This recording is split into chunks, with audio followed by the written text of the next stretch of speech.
Buongiorno a tutti e benvenuti a una nuova puntata di Pillole di Napoletano.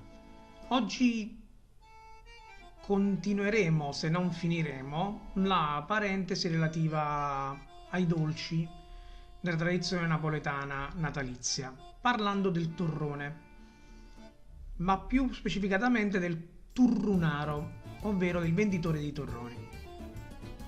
Il termine torrone deriva dallo spagnolo turrunar, che deriva dal latino torrire, cioè arrostire.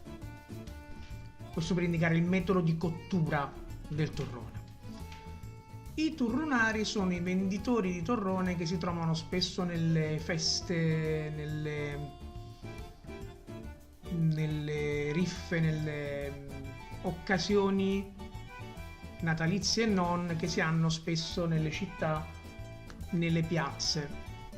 E infatti il modo di dire fare come i turrunari in napoletano è un altro modo per indicare gli scrocconi, ovvero quelli che arrivano a orario tattico di pranzo o di cena a casa di alcuni amici per scroccare il pranzo e poi sono gli ultimi ad andarsene via quando sono ormai belli sazi e hanno mangiato a sbafo.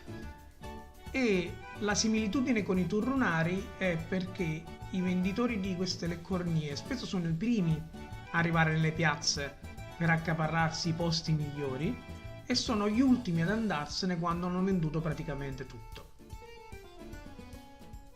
Detto questo, io vi saluto, vi ringrazio per l'attenzione, vi rimando a una prossima puntata di Pillole di Napoletano e, come si dice sempre a Napoli, ciao Brim!